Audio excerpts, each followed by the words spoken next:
Nessa equação geral dos gases, a gente vai partir do princípio que o número de mol ele permanece constante também, ou seja, é um sistema fechado, não pode entrar nem sair gás lá de dentro.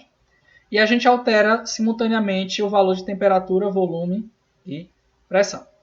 Então, a gente vai chegar nessa lei aqui. Pressão vezes volume dividido por temperatura na escala Kelvin é uma constante.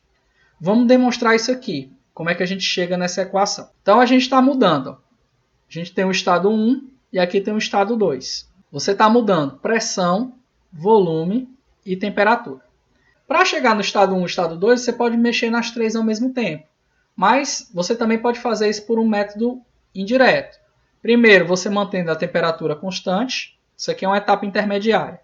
Você mexe na pressão e no volume. Então, você vai mudar a pressão de P1 para P2 e o volume de V1 para um volume intermediário. Na segunda etapa, você vai manter a pressão constante, certo? Então, você vai ter uma transformação isobárica. E nessa transformação isobárica, o volume vai chegar de V1 para V2 e a temperatura sai de T1 para T2. Se eu utilizar a lei de Boyle para a etapa 1, o que vai acontecer? A gente sabe que P2 vezes o volume intermediário vai ser igual a P1 vezes V1.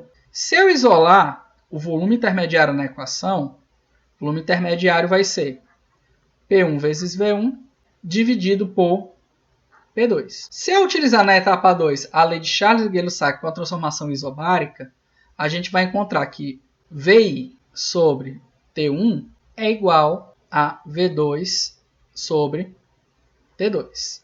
Então, qual é o próximo passo que a gente vai fazer?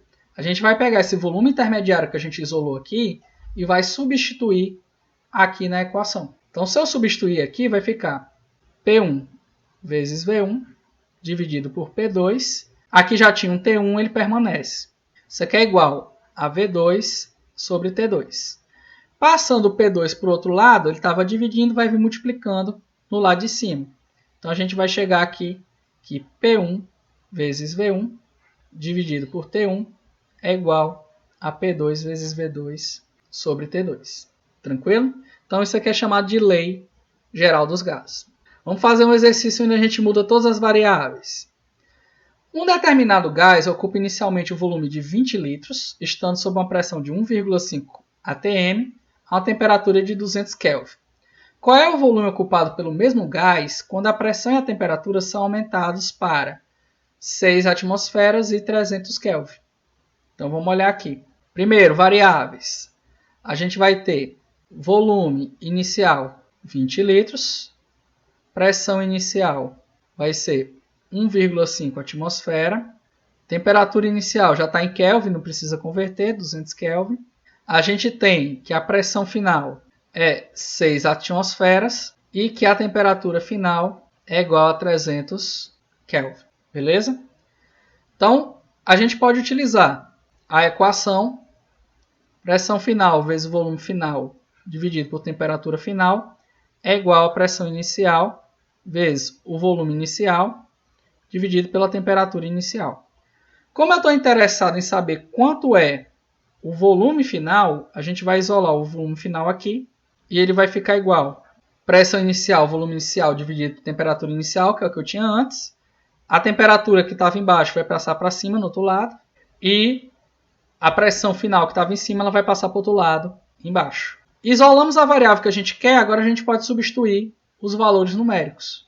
Então, o volume final ele vai ser 1,5 atmosfera vezes 20 litros vezes temperatura final 300 Kelvin dividido temperatura inicial, a gente sabe que é 200 Kelvin, e a pressão final 6 atmosfera. Cancelamento de unidades. Kelvin vai embora com Kelvin, atmosfera vai embora com atmosfera. Então agora é só fazer as contas. Então fazendo essas contas, isso aqui vai dar 7,5 litros. Beleza? Então até agora os exercícios que a gente fez foram tranquilos, porque as unidades elas estavam iguais, tanto no estado inicial quanto no estado final. Professor, e se as unidades forem diferentes, como é que a gente faz? A gente tem que converter as unidades para elas ficarem iguais. Então, só pode substituir na fórmula se as unidades estiverem iguais. Por exemplo, um determinado gás ele ocupa inicialmente um volume de 15 litros, estando sob uma pressão de 380 milímetros de mercúrio a 27 graus Celsius. Qual a temperatura do mesmo gás quando os valores de pressão e volume forem 1 atm e 30 litros? Então vamos pegar aqui. Volume inicial, 15 litros. Pressão inicial, 380 milímetros de mercúrio. Temperatura inicial, eu somo logo 273 aqui, porque tem que estar em Kelvin, né? Vai dar 300 Kelvin. Convertendo. O volume final, 30 litros, ou seja, duplicou o volume. E a pressão final vai ser de 1 atmosfera. Então, o que é que vai acontecer aqui? Volume está em litros, está ok. Não tem problema algum. A temperatura aqui está em Kelvin, então a gente vai achar a resposta em Kelvin também. Agora, a pressão está diferente, né? Aqui está em milímetros de mercúrio e aqui está em atmosfera. Então, você escolhe, ou passa todo mundo para a atmosfera, ou passa para todo mundo para milímetro de mercúrio. Para simplificar aqui, eu vou passar para a atmosfera. Como é que eu passo para a atmosfera? A gente divide por 760. Isso aqui vai dar meia atmosfera. Uma vez convertido, a gente vai isolar a variável que a gente quer na fórmula.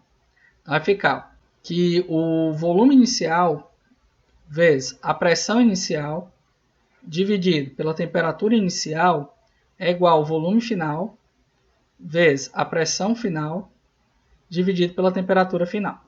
Como que eu quero saber aqui? É a temperatura final, a gente vai ter que isolar essa moça aqui. Então, ela passa para o outro lado multiplicando, vai ficar temperatura final vezes o que tinha lá antes, que é o produto do volume pela pressão inicial, dividido pela temperatura inicial, é igual ao volume final vezes a pressão final. Agora, você vai isolar isso aqui passando tudo que está aqui para o outro lado. Lembrando que quem está embaixo vai ficar em cima, e quem estava em cima vai ficar embaixo quando atravessar a igualdade.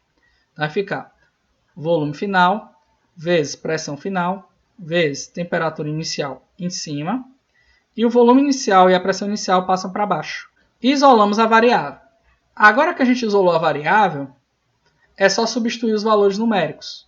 Vai ficar temperatura final é igual. Você vai ter 30 litros vezes pressão final 1 atmosfera vezes temperatura inicial 300 Kelvin dividido volume. Volume inicial vai ser 15 litros. Pressão inicial vai ser meia atmosfera. Agora é só fazer essas contas. Cancelamento de unidade. Atmosfera vai embora com atmosfera.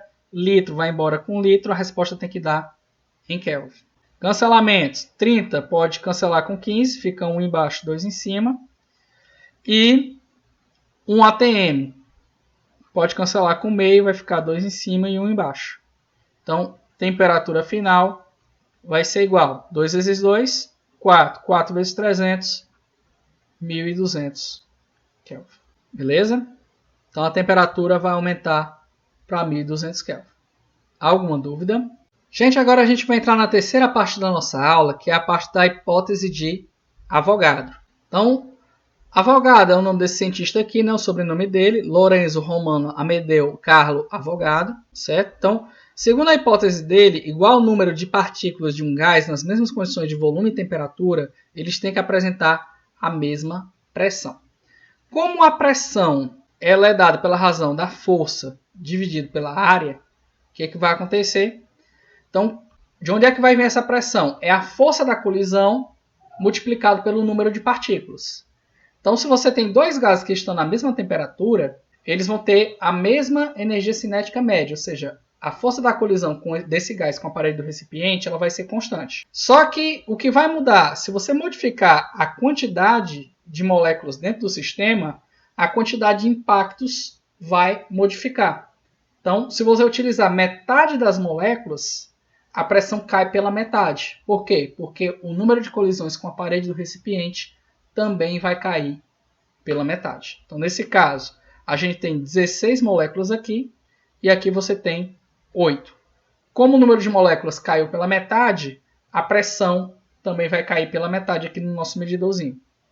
Moral da história, pressão dividido pelo número de partículas vai virar uma constante se a temperatura e o volume forem mantidos constantes. Essa mesma lei ela pode ser redefinida, só que agora modificando a pressão e analisando o volume. Segundo Avogadro, número de partículas iguais de um gás nas mesmas condições de pressão e temperatura, elas vão ocupar o mesmo volume.